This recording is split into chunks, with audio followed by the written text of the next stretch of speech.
Hi, I'm Jenny. Welcome to Learning Spark.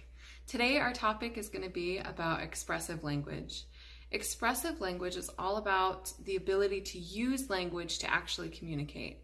So if you have a student who is heading towards kindergarten, today we're talking about why it is important for them to use language to communicate.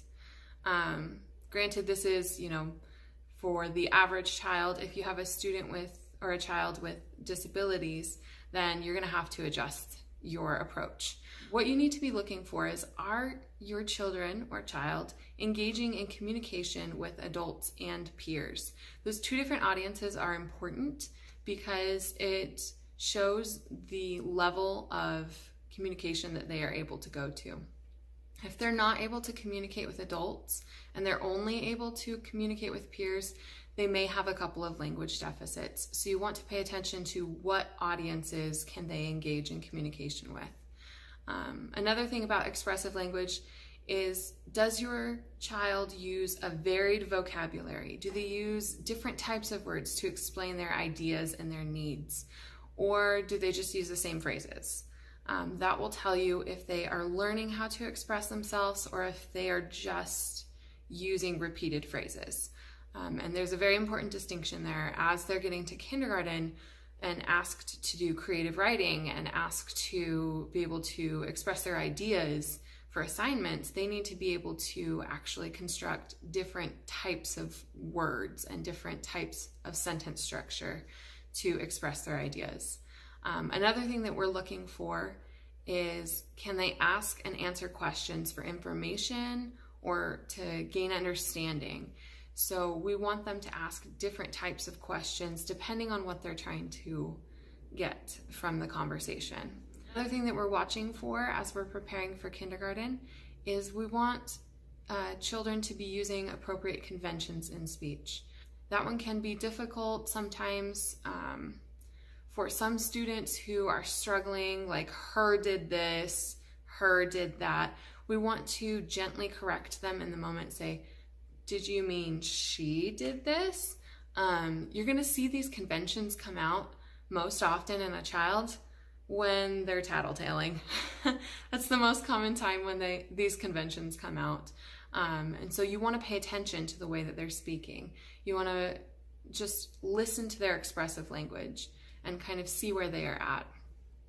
Another thing that we are looking for children to do prior to kindergarten is to tell us stories. And we want them to tell us stories that also involve key details, or if they don't know the details, we want them to be asking those questions and to be seeking that knowledge. We want them to recognize the importance of details. So if they're reading a story and, it's a moment of suspense and it's building up and, oh, well, why did this person not do this? Well, we want them to be asking those questions.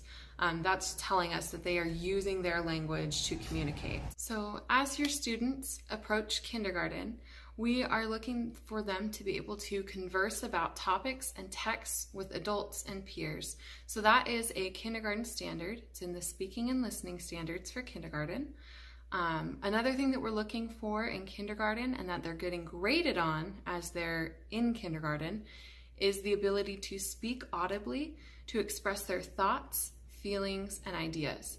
So as you see those standards, it's easier to understand why you should observe them in communication with both adults and peers, why you need to watch for that varied vocabulary. We also want to see if the child is using questions, comments, and explanations. That tells us that they are using different types of language to express themselves. So the better that they can express themselves, the better they're going to be able to communicate as they get into kindergarten. And communication is very critical for such young learners as they're learning and developing and finding their place in the world as a kindergarten student. So some development activities for you.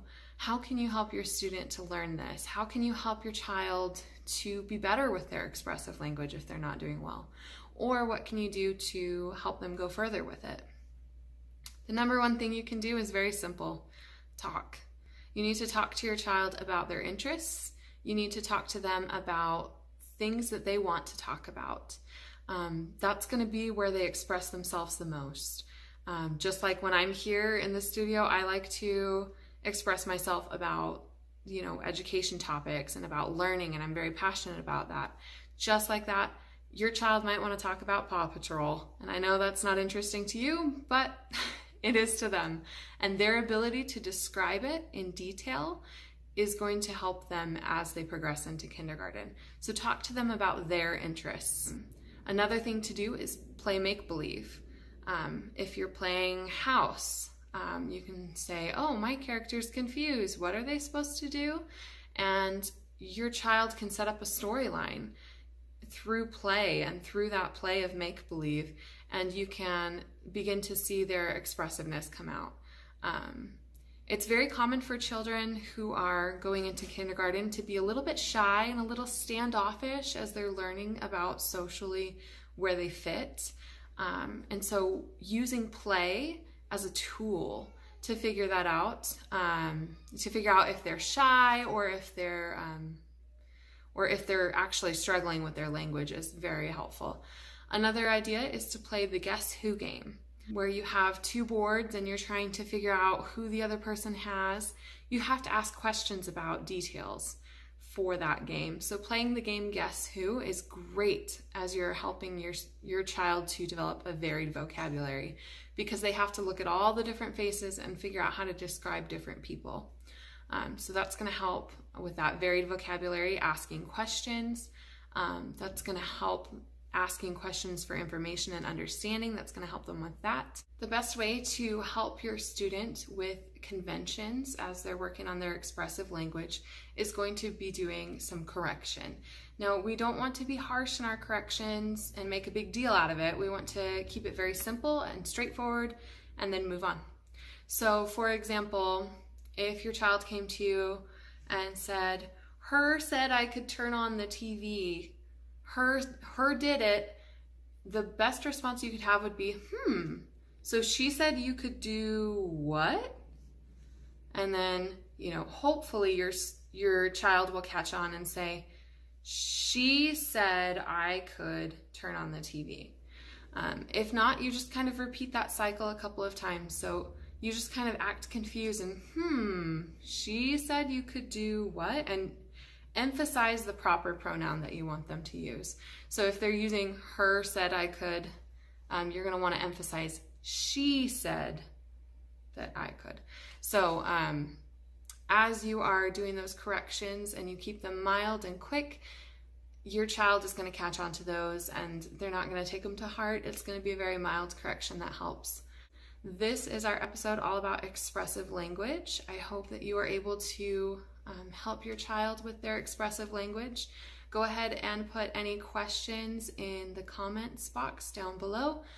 Don't forget to like and subscribe, and thank you for coming today. Time for a quick episode review. Today we talked about expressive language, which is the ability to use language to communicate. Why does this matter as we prepare our children for kindergarten? That's because language skills in early childhood are predictive of later success in learning to read and write.